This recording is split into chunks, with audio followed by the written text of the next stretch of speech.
नमस्कार प्रिय विद्यार्थियों, गायत्री विद्या मंदिर सीनियर सेकेंडरी स्कूल के यूट्यूब चैनल पर आप सभी का हार्दिक स्वागत है।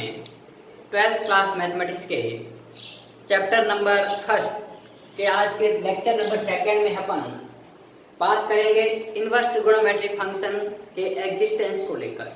कल अपन ने यह बताया था कि जो आपके पास में जनरली जो साइन या कोस या टेन जो भी आपके पास में सर्कुलर फंक्शन है वो बाइजेक्टिव नहीं होते, उनको अपन को बाइजेक्टिव बनाना पड़ता है। और अपन ने बाइजेक्टिव कल बनाया था किसकी सहायता से? डोमेन को रेस्ट्रिक्ट करके, डोमेन को परिसीमित या प्रतिबंधित करके। उन्हीं को आगे बढ़ाते हुए आज अपन बात करेंगे साइन और कॉस फंक्शन को लेकर कि उनकी डोमेन को अपन किस प्रकार रेस्ट्रिक्ट करें ताकि वो बाइजेक्टिव बन जाए और उसका फिर इनवर्स ज्ञात करेंगे। ठीक है, तो सबसे पहले अपन बात करते हैं साइन एक्स फंक्शन को लेकर।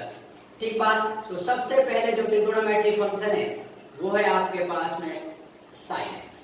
अब मेरी बात सुनिए, साइन एक्स फंक्शन है, इसका डोमेन और कोडोमेन क्या होता है? जनरली बात करें यदि तो sine x such that set of real number से इसका जो परिसर होता है, रेंज होती है, वो -1 से 1 तक होती है।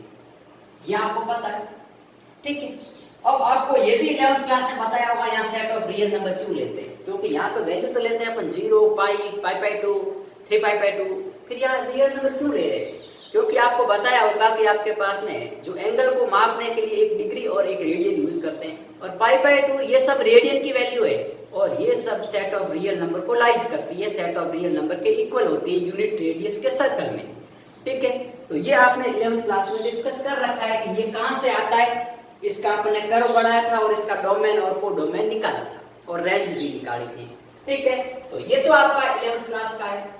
अब यहां पर अपन को ये देखना है कि यदि मैं साइन का कर्व बनाऊं तो साइन का कर्व कुछ इस प्रकार बनता था आपके पास में। देखिए अपन यहां बना लेते हैं।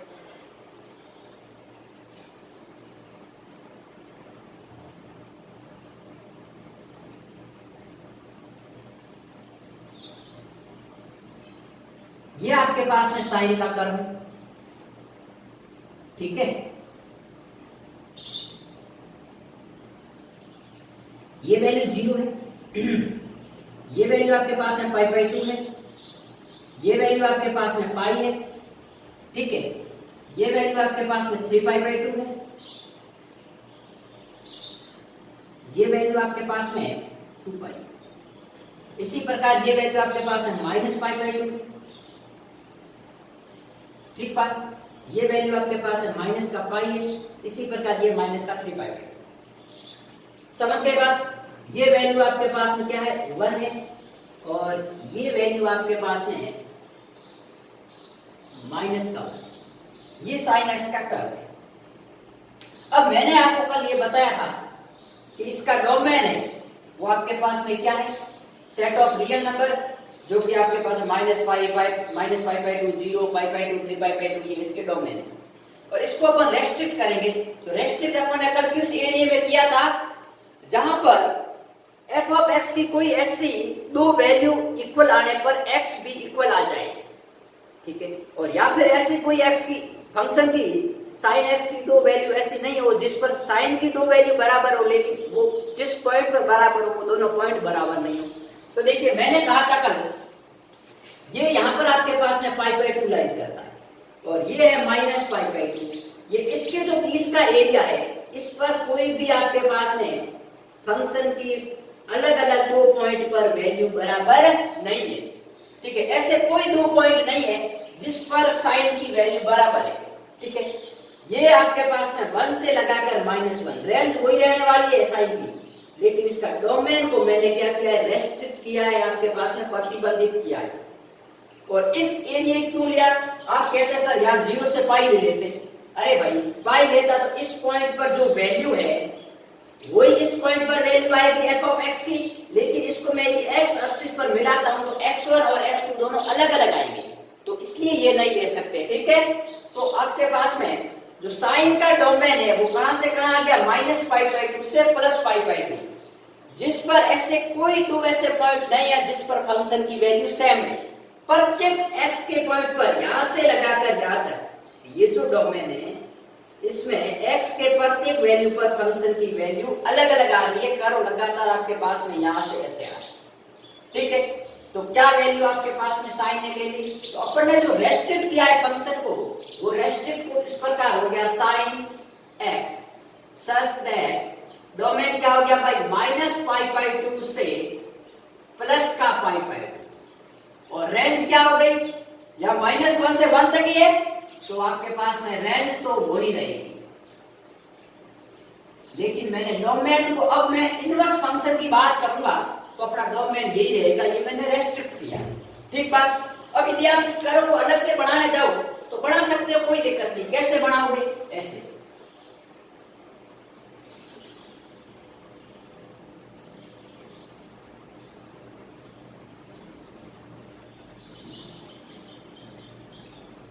ठीक है, ये वैल्यू आपके पास में यहां पर आपके पास में 1 है, ये आपके पास में यहां पर -1 है। ठीक है, इस पॉइंट को यदि मैं यहां मिलाता हूं तो ये है π/2 और यदि अपन इस पॉइंट को यहां मिलाते हैं तो ये पॉइंट है आपके पास में माइनस का π/2। ठीक है, अब इस पर x की ऐसी कोई वैल्यू तो नहीं है जिस पर फंक्शन की वैल्यू सेम आ रही है। प्रत्येक पॉइंट पर इसकी वैल्यू है वो अलग अलग आ रही है। यहाँ पर इसकी वैल्यू ये आ रही है, यहाँ पर ये आ रही है, यहाँ पर ये आ रही है, यहाँ पर ये, यहाँ पर ये आ रही है, यहाँ पर ये, सबकी अलग अलग आ रही है। तो इसका हो गया डोमेन और कोडोमेन। ये किसका कर्व है, ये कर्व है y इक्वल टू आपके पास में sin x का, और ये रेस्ट्रिक्टेड कर्व है, ये भी y equal to sin x का है, लेकिन मैंने डोमेन को क्या किया है, रेस्ट्रिक्ट किया है। अब ये फंक्शन है, ये बाइजेक्टिव नहीं है लेकिन ये बाइजेक्टिव है। ठीक है, क्योंकि इस पर कोई भी वैल्यू इक्वल नहीं आ रही। तो ये आपके पास में x और x डैश था, ये y और ये y डैश था। तो ये जो फंक्शन है, ये फंक्शन आपके पास में क्या आ गया, sin x का बाइजेक्टिव। ये बाइजेक्टिव नहीं है, ये बाइजेक्टिव 1 1 भी है और 2 भी है। तो अब मैं इसके अकॉर्डिंग यदि बात करूं तो sin x सच दैट -π/2 से π/2 ये इसका डोमेन हो गया, ये इसका रेंज हो गया। ठीक है, अब अपन इसको कैसे सेट करते हैं देखिए। तो ये हो गई। अब मैं बात करता हूं कि ये जो फंक्शन है बाइजेक्टिव होने के लिए पहले तो एक डेफिनेशन लिख लो कि फंक्शन बाइजेक्टिव कब होता है। तो f सच दैट यदि कोई फंक्शन है x टू y, ठीक है, एंड f ऑफ x बराबर y कोई वैल्यू दे रहा हूं, जैसे आपके पास में sin x equal to y आ रहा है, एंड f इज बाइजेक्टिव मतलब 1 1 और 2। एक फंक्शन है वो x से y में इस प्रकार परिभाषित हो रहा है कि वो फंक्शन एक के आच्छादक हो या अंतरसेपी हो या 1 1 और 2 हो। देन देयर एग्जिस्ट फंक्शन, तब एक फंक्शन आपके पास में विद्यमान होगा, तब एक फंक्शन विद्यमान होगा। Then there exist a function, कोई दूसरा फंक्शन जो कि आपके पास में g है, वो y टू x में परिभाषित होगा। ये x टू y है तो वापस वो उल्टा होगा, क्योंकि इनवर्स की डेफिनेशन अपन पहले पढ़ चुके हैं लास्ट लेक्चर में। g such that y to x such that g of y equal to x, फिर अपन x और y को रिप्लेस किया करते थे, तो g of y equal to, उस केस में g is called inverse of f, inverse of f। ठीक है, या फिर g is called f inverse. ठीक है, तो ये है आपके पास में इनवर्स फंक्शन की डेफिनेशन। तो देखिए इसमें x क्या है, सेट ऑफ रियल नंबर से अपन ने रेस्ट्रिक्ट करके क्या कर दिया, -π/2 से π/2 कर दिया, और y क्या है जो उसकी रेंज है, और sin of x equal to y आ गया। ठीक है, और f इज बाइजेक्टिव, तो इस डोमेन के अंतर्गत बाइजेक्टिव नहीं है, बाइजेक्टिव यहां पर है function. Then there exist a function जो कि इनवर्स होगा, वो आपके पास में यहां से यहां परिभाषित होगा, क्योंकि ये y है ये x है, तो y टू x में परिभाषित होगा, और sin inverse y equal to x, उस केस में sin इनवर्स आपके पास में sin का इनवर्स फंक्शन कहलाएगा। तो पहले इस डेफिनेशन को लिख लीजिए ताकि मैं इसको साफ कर सकूं। तो इसका आप स्क्रीनशॉट ले लीजिए।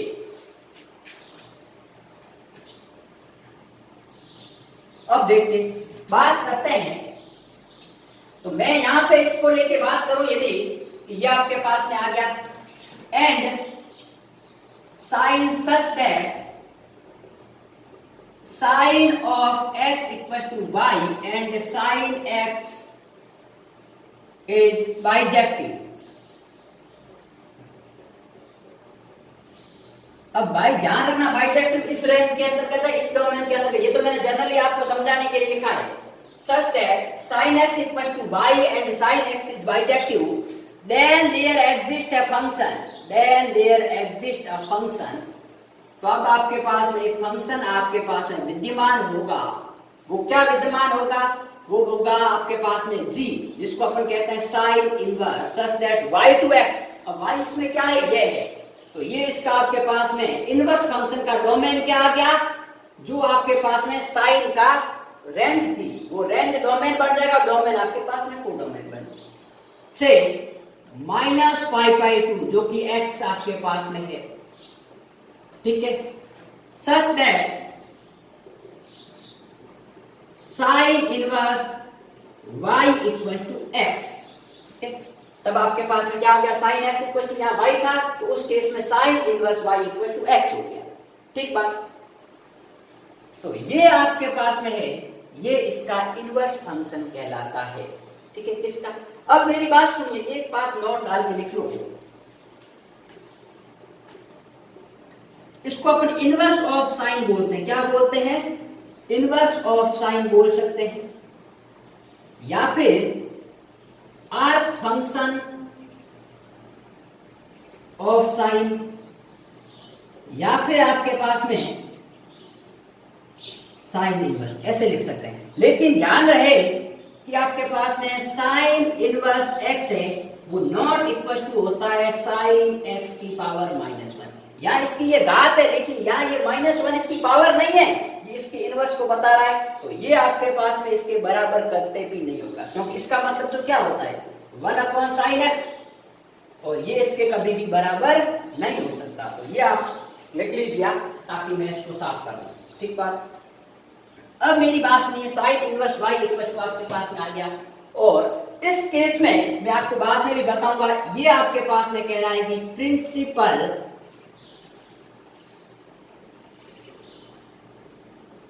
रेंज,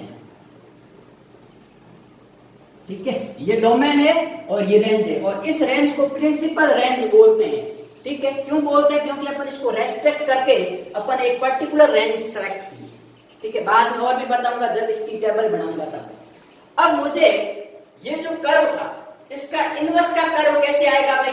आपके पास में ये तो अपन ने कह दिया। तो इनवर्स का कर्व बनाने के लिए आपको कुछ भी नहीं करना है। जो कर्व आपके पास में ट्रिगोनोमेट्रिक फंक्शन या सर्कुलर फंक्शन का है, उसके एक्सिस को कन्वर्ट कर दो। एक्स एक्सिस को वाई एक्स बना लो और वाई को एक्स, क्योंकि ऐसा ही हुआ है। पहले साइन है, वो यहां से यहां परिभाषित हो रहा है, तो साइन इनवर्स वापस इससे इसमें परिभाषित हो रहा है, मतलब कोऑर्डिनेट एक्सिस चेंज हो रहे हैं, ठीक है। तो ऐसा अपन कर सकते हैं। तो देखिए, इसका यदि अपन कर्व बनाए तो कर्व कुछ इस प्रकार बनेगा। कैसे बनेगा? मैं यही बना लेता हूं। अब ये एक्स एक्सिस आपको यही मानना है भाई, ठीक है, क्योंकि मैं लास्ट में कोऑर्डिनेट एक्सिस को पहले भी चेंज किया करता था। अब मेरी बात सुनो, अब यहां पर पहले ये -π/2 π/2 आता था। अब इसमें x इसको मानेंगे, इसको y मानेंगे। ध्यान रखना, इनवर्स डेफिनेशन में आप ये जो एक्सिस जरूर नहीं है कि x है, लेकिन ये जो एक्सिस है वो इस पर रिप्रेजेंट होगी, और ये वैल्यू है वो इस पर एक्सिस होगी, मतलब भुज और कोटि पर, ठीक है। तो अब इसकी वैल्यू क्या है? -1 से 1 तक। तो -1 यहां पर होगा, ये -1, ठीक है, और ये है आपके पास में 1, ठीक बात। ये वैल्यू है। अब आपके पास में बताओ साइन इनवर्स, कुछ भी नहीं करना है। मैंने कहा या तो साइन की टेबल बना लो, और नहीं तो साइन का कर्व है उसका उल्टा कर लो। तो अब देखिए, साइन इनवर्स यदि मैं 1 रखता हूं तो उस पर वैल्यू इसकी क्या है? π/2 है। तो ये आ गया आपके पास में π/2, ये हो गया माइनस का π/2, क्योंकि इसकी आपके पास में रेंज कहां है? -π/2 से π/2 तक ही है, और π/2 वैल्यू कब है? जब आपके पास में 1 है, ठीक है। और धीरे धीरे आपके पास में साइन इनवर्स 0 की वैल्यू 0 होती है, और -1 पर आपके पास में वैल्यू ये है। तो ये ऐसे कुछ कर्व आएगा, ठीक है। अब मेरी बात सुनो, आपके पास में है ये S, ठीक बात, ये है आपके पास में इसका कर्व। अब मेरी बात सुनिए, आपको कुछ भी नहीं करना है। ये जो कर्व है ये आपके पास में किसका है, y equal to sine inverse x का। ठीक है, ये रेस्ट्रिक्टेड कर्व है और आपके पास में एग्जैक्ट कर्व है। ये ग्राफ है आपके पास में y equal to sine inverse x का, जस्ट उल्टा ही हुआ है। अब मैं आपको एक बात बताता हूं, यदि अपन इसको ऐसा करते हैं, ये जो कर्व है, इस कर्व को मैं x एक्सिस को ये बढ़ाऊं और y एक्सिस को ये बढ़ा लेता हूं, तो आपके पास में क्या कर्व आएगा भाई, आपके पास में इसको अपन घुमाएंगे तो ये ऐसे ही आएगा, तो ये नीचे चला जाएगा और ये ऊपर आ जाएगा। ठीक, तो ये नेगेटिव एक्सिस है आपके पास में, वो पॉजिटिव बढ़ जाएगी और पॉजिटिव है वो नेगेटिव बढ़ जाएगी। और यदि इसका टोटली आप ग्राफ बनाने जाओ, कभी कभी क्या है उसका कोण तक पूछ लेता, जरूर नहीं है छोटा, तो आपको कोण तो यदि ग्राफ बनाना है तो वो ग्राफ कुछ इस प्रकार आएगा।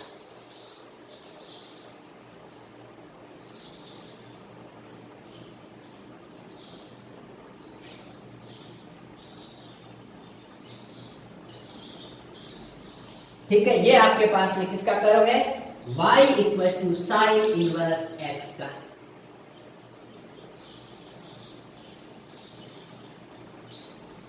ठीक है, अब ये वैल्यू क्या है, ये वैल्यू 1,0 और ये वैल्यू आपके पास में क्या है, -1,0। अब ये आपके पास में कर्व मैंने टेबल को देख के बनाया, इसमें एग्जिस्ट करे या नहीं करे अपन को नहीं देखना है। तो यहाँ पर वैल्यू क्या होगी आपके पास में π/2, ये आपके पास में 3π/2, ये आपके पास में 2π। इसी प्रकार ये आपके पास में -π/2 और ये आपके पास में माइनस का पाई और ये आपके पास में माइनस का 3π/2 और ये आपके पास में माइनस का 2π। ठीक है, तो ये आपके पास में y इक्वल टू साइन इसका टोटली कर्व है। लेकिन आपको एग्जाम में हालांकि कर्व बहुत कम पूछते हैं, लेकिन आपको टोटली कर्व पता होना चाहिए। और इनवर्स एग्जिस्ट करने के लिए जो आपके पास में कर्व है वो सिर्फ इतना ही कर्व बढ़ेगा, क्योंकि अपनी डोमेन है आपके पास में भाई, डोमेन -1 से 1 है, तो -1 से 1 आपके पास में x एक्सिस पर, और रेंज -π/2 से π/2 तक ही है, तो π/2 से लगाकर -π/2 तक ये तो आपके पास में कर्व आ रहा है। ठीक है, तो ये आपके पास में कर्व था। अब आपके पास में ये ध्यान रखना, यहाँ पर इसका जो मोड़ है वो ऐसे जा रहा था, लेकिन यहाँ पर ऐसे जाएगा क्योंकि वापस कर्व आगे ऐसे मुड़ेगा। ठीक है, तो ये था आपके पास में साइन इनवर्स का कर्व। इसी प्रकार अपन अभी डिस्कस करेंगे बाद में कॉस इनवर्स का, तो पहले इसको एक बार नोट डाउन कर लीजिए, फिर अपन आगे बढ़ते हैं।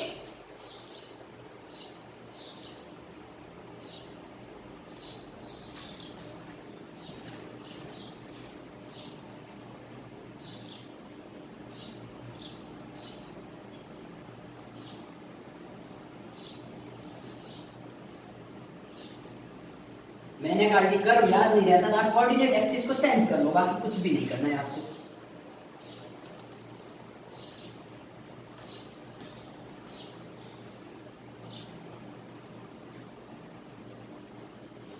अब अपन बात करेंगे कोसाइन फंक्शन की।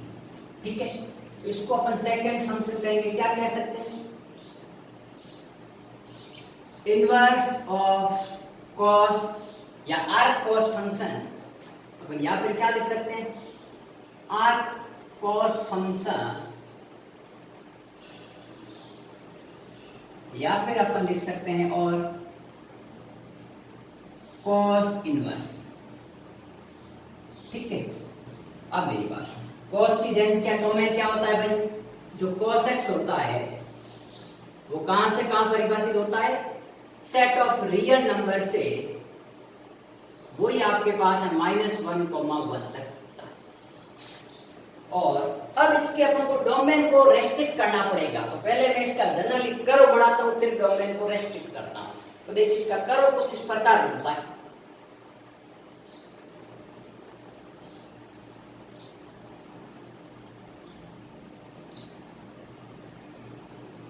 ठीक बात, cos 0 पर वैल्यू 0 होती है,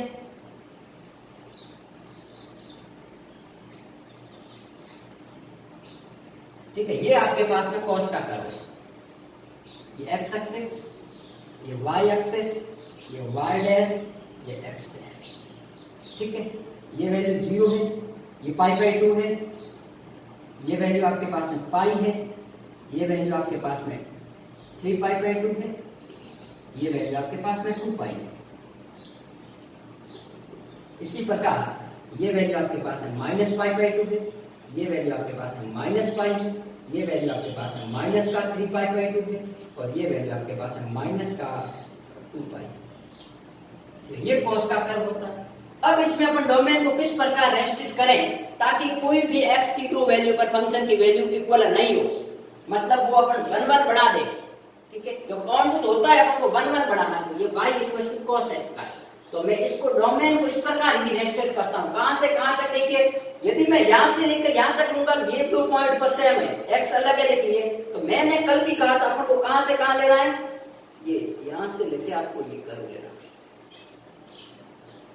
हमेशा ध्यान रखना, एक मोड है वो पॉजिटिव डायरेक्शन में होना चाहिए, एक नेगेटिव, x अक्ष के, ठीक है, एक x अक्ष के ऊपर और एक x अक्ष के नीचे, ताकि आपके पास में कर्व में कभी भी मिस्टेक नहीं हो। साइन और कॉस की बता रहा हूं, ठीक है।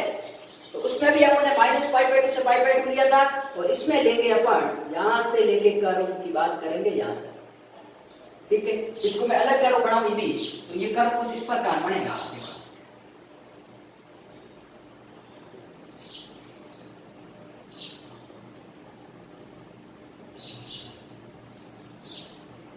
ठीक है। तो ये आपके पास में कुछ कर्व इस प्रकार बनेगा,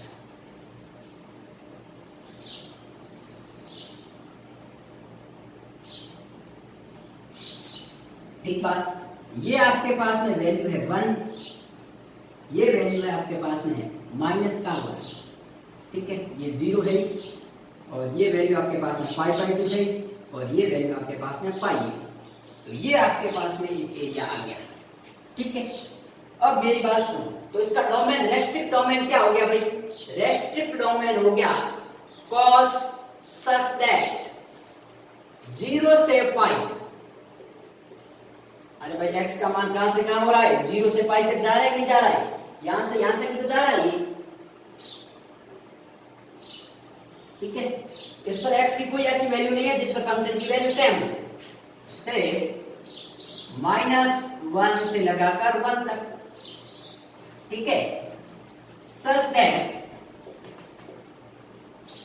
cos of x equals to y and cos of x is bijective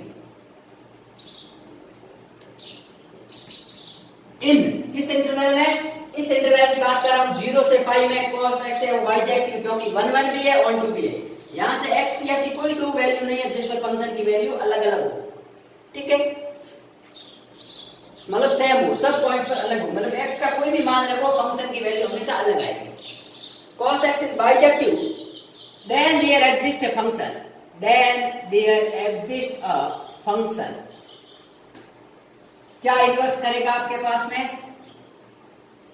cos inverse such that, अब इसका डोमेन था वो रेंज बढ़ जाएगा, तो ये -1 से 1, साइन और cos का आपके पास में देखिए इनवर्स का सेम रहेगा, लेकिन परिसर चेंज रहेगा, ये 0 से पाई हो जाएगा। मैंने कहा था इसको अपन बोलेंगे प्रिंसिपल रेंज,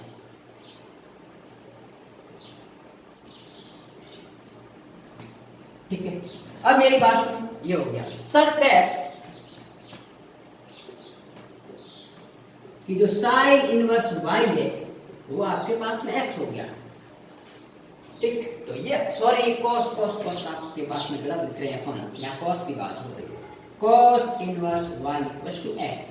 तो ये इसका इनवर्स एग्जिस्ट कर गया, तो इसका डोमेन क्या आ गया भाई, -1 से 1, साइन का भी ये का इनवर्स का, इसको इनवर्स ऑफ cos या इनवर्स ऑफ साइन, उसका जो रेंज थी प्रिंसिपल रेंज वो -π/2 से π/2, इसकी थी 0 से पाई। अब इसका यदि अपन कर्व बनाने जाए तो कर्व देखिए आपके पास में कुछ इस प्रकार बनेगा,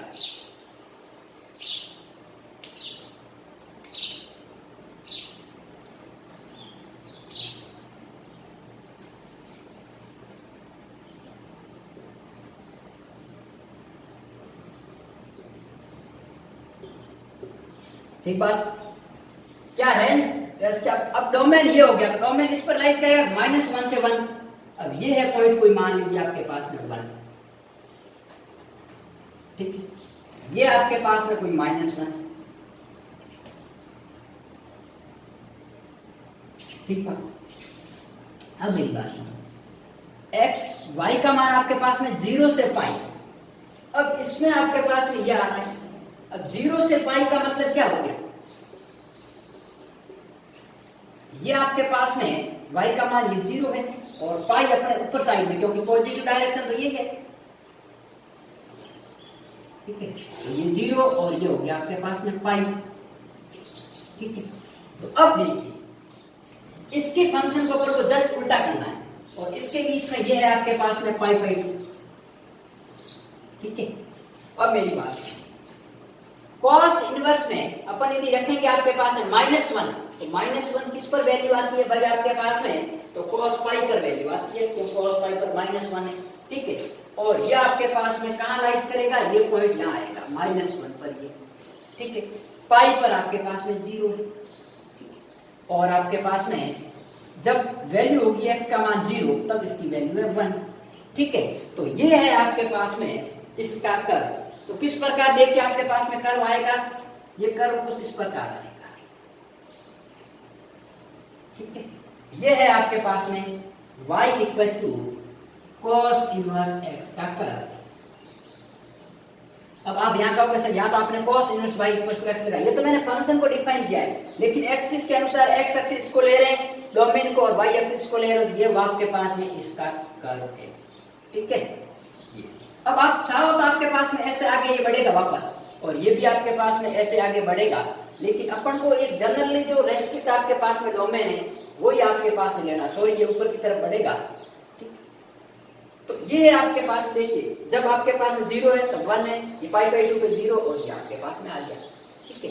क्योंकि भाई आपको पता है कि cos इनवर्स -1 की वैल्यू आएगी पाई, cos इनवर्स 0 की वैल्यू आएगी आपके पास में, सॉरी cos इनवर्स आपके पास में 0 की वैल्यू क्या आएगी 1, और cos इनवर्स पाई बाई 2 की वैल्यू आएगी 0, ठीक है। तो cos इनवर्स -1 पर वैल्यू पाई आ रही है, cos इनवर्स 0 पर वैल्यू 1 आ रही है, और cos इनवर्स पाई बाई 2 पर जब x का मान आपके पास में पाई बाई 2 है, सॉरी उल्टा लिख रहा हूं, अभी भी उल्टा लिख रहा हूं, यहां आएगा +1, ठीक है। तो ये cos इनवर्स जब +1 होगा तो उस पर आपके पास में इसकी y की वैल्यू क्या होगी 0 होगी, ये आपके पास में y का मान 0 है, ये वैल्यू आपके पास में पाई बाई 2 है, तो 0 पाई बाई 2 और पाई, तो ये 0 आपके पास में पाई, और आपके पास में देखिए cos इनवर्स, ये मैं क्या लिख रहा हूं आपके पास में देखिए ये, ठीक है। और cos इनवर्स आपके पास में जब अपन ये रखेंगे कौन सी वैल्यू, ये 0, तब आपके पास में वैल्यू आएगी पाई बाई 2, तो cos इनवर्स 0 की वैल्यू आपके पास में आएगी पाई बाई 2। तो ये है आपके पास में cos का फंक्शन। तो आप चाहो तो इस कर्व को ऐसे भी बना सकते हो, तो ये आपके पास में कर्व ऐसे जाएगा, आगे इस पूरे कर्व को कंप्लीट करें तो ये ऐसे ऐसे आएगा आपके पास में ऐसे, और ये आपके पास में ऐसे जाएगा, ठीक बात। तो आप इस कर्व को पूरा भी कंप्लीट कर सकते हो इसको उल्टा घुमाकर, लेकिन अपन को एक जनरली रेस्ट्रिक्ट डोमेन की बात करनी थी और रेंज की। तो अब अपन यदि बात करें cos इनवर्स किस डोमेन में एग्जिस्ट करता है, तो -1 से 1 तक लेकर, लेकिन इसकी जो रेंज होगी वो 0 से पाई बाई होगी, किसकी इनवर्स की, लेकिन cos की जो आपके पास में रेस्ट्रिक्ट डोमेन है वो 0 से पाई है और रेंज है -1 से 1 तक। तो ये था आज का अपना इनवर्स सर्कुलर फंक्शन के दो फंक्शन के ऊपर बात की, एक तो आपके इनवर्स ऑफ साइन और इनवर्स ऑफ कोसाइन, ठीक है। नेक्स्ट के लेक्चर में अपन tan और cot को लेंगे, और उसके लेक्चर में अपन sec और cosec को लेकर इसके कर्व और इसकी जो डोमेन और रेंज को खत्म करेंगे, और उसके बाद में अपन वो एक्सरसाइज के क्वेश्चन सॉल्व आउट करेंगे।